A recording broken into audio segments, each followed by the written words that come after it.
Good morning and welcome to KZSC News, local news from the Monterey Bay. On today's episode, unemployment drops in Santa Cruz. Salmon in threat of extinction. CalTrain gets a federal grant. Protests against Monsanto. LGBTQ history curriculum added to school. The landslide in Big Sur, and an interview on housing in Santa Cruz.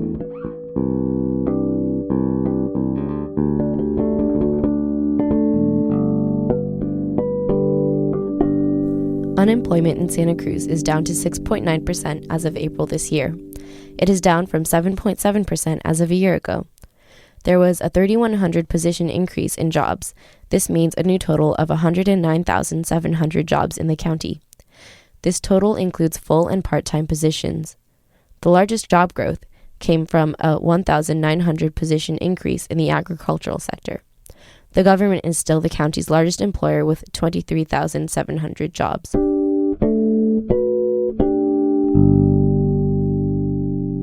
About half of California's diverse types of native salmon, including steelhead and trout, are headed toward extinction in 50 years unless we reverse our environmental trends. Unless we manage to lessen our harm to dams, water diversions, habitat damage, as well as global warming and other issues, about 21 of 31 different types of salmon will disappear in a century. This is according to scientists from UC Davis and Cal Trout Conservation Group. The drought, scientists said, offered a preview of global warming hardships that will mean more extreme weather and less snow left in spring and summer to melt and sustain healthy river flows for salmon. The scientists urged an expansion of a test program doing early flooding of Sacramento Valley rice fields to provide shallow nursery areas to feed baby salmon. State fish and wildlife officials said it is too early for them to analyze the new report, but noted they've been carrying out some of the recommendations, such as improving the fish habitat.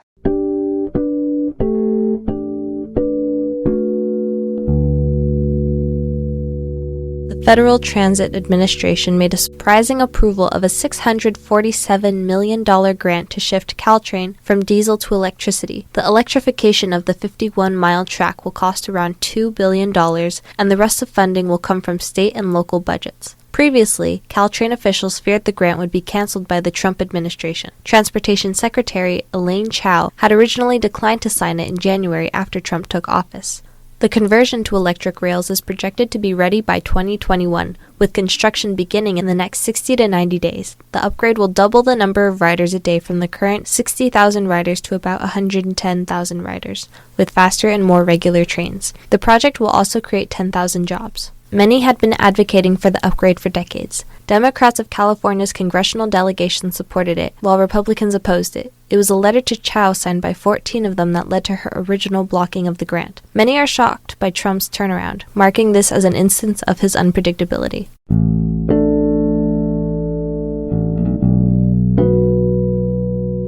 On May 20th, 2 to 4 p.m., about 12 protesters gathered at San Lorenzo Park to march against Monsanto, an agrochemical company.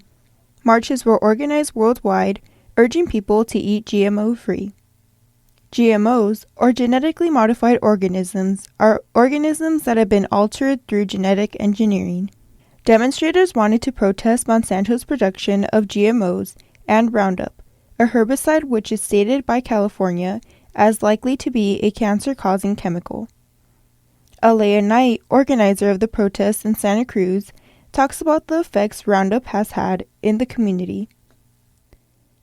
You think Santa Cruz is so aware already, like what do we need to do here? Everybody already knows about GMOs here, but most people don't realize that Roundup, Monsanto's number one chemical product, is being sprayed right here in city schools and on medians in front of businesses. I've heard people tell me that it's being sprayed in front of the DMV in Capitola. It's being sprayed in front of Trader Joe's in Capitola, and people are noticing that this isn't right. Like, why are we unavoidably poisoned by this substance that is linked to cancer, that has been causing such a big health concern to people?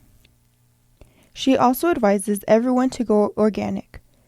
To learn more or to get involved, go to marchagainstmonsanto.com or visit Knight's group on Facebook under Non-Toxic Santa Cruz.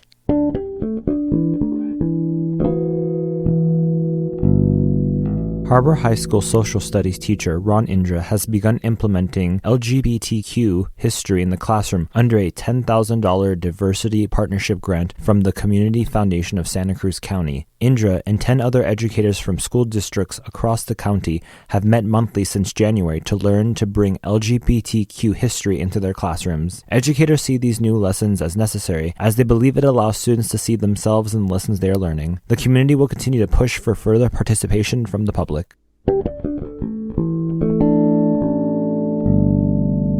Highway 1 has been covered in a landslide at Mud Creek Saturday night in one of the biggest landslides in recent California history.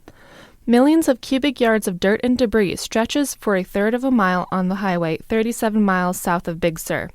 The Monterey County Sheriff's Office said the slide went from bad to worse over the weekend.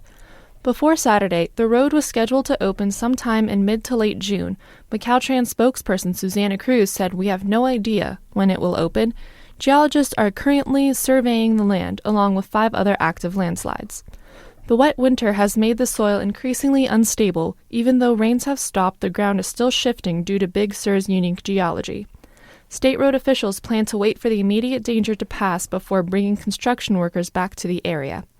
The rough winter has caused other landslides, shutting down Pfeiffer Canyon Bridge, demolishing it completely, and cutting off access from Big Sur to much of the Central Coast.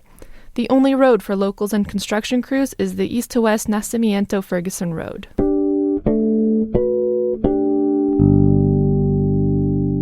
Students United with Renters is a group of University of California Santa Cruz students who are currently working to address the housing crisis in Santa Cruz. Santa Cruz is one of the most expensive towns to live in the United States, and housing costs make up a large portion of these expenses. Natalie Leo Alice and Annika Gleason, 2 members in Students United with Renters, came onto Transformation Highway earlier this month to talk about housing in Santa Cruz and their own organization. When you don't have stable housing, you can't be a functional person. You don't have like a basis or a foundation. We're really just starting out. So our organization efforts so far, aside from kind of building solidarity with those other organizing networks and groups, has really just been trying to outreach to students. We're trying to educate and advocate, and we want to basically just recognize that this is an experience that we all share, difficulty with housing here. If you're living in Santa Cruz, you've probably experienced some degree of difficulty finding, attaining, maintaining your housing. It's expensive. There's not a lot of available housing stock. The community rentals here on campus doesn't have an accurate estimate of how much students actually pay for housing here, which affects our financial aid ultimately. So we definitely want to start pushing for getting that accurate estimate so that students get the finances that they really need. UCSC is way beyond capacity, and it is so irresponsible for the university to allow so many students to come in without accommodating proper housing, and that affects the community. It's crucial for the university and the institution itself to recognize what this is doing to the community that it sits on top of.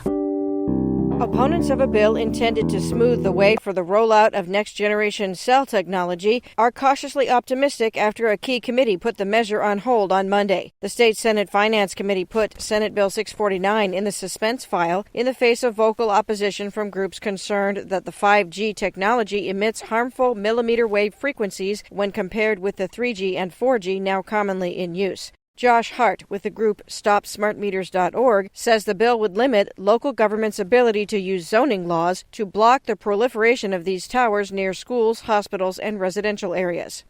This bill has basically been written by the Cellular Telecommunications Industry Association, the CTIA. This is their wish list. The local governments are the biggest impediment to them putting wireless wherever they want to. Supporters of the bill say it will boost the economy by encouraging the spread of super-fast wireless connections in the Golden State. The bill already sailed through the Governance and Finance Committee, but faced determined opposition from advocates on Monday, who organized more than 175 people to call into the hearing on a central conference line and express their concern. Kavya Aswadhati. I'm Sydney Fishman. I'm Maelin Rose. I'm Mel. I'm Gina Ranieri. I'm Suzanne Potter. Jordan Penland contributed the piece on LGBTQ curriculum. The original interview with Students United with Renters came from Transformation Highway. You can tune into Transformation Highway Thursdays from noon to 1 p.m. I'm Ty Gehring, and thank you for listening in to KZSC News, local news from the Monterey Bay.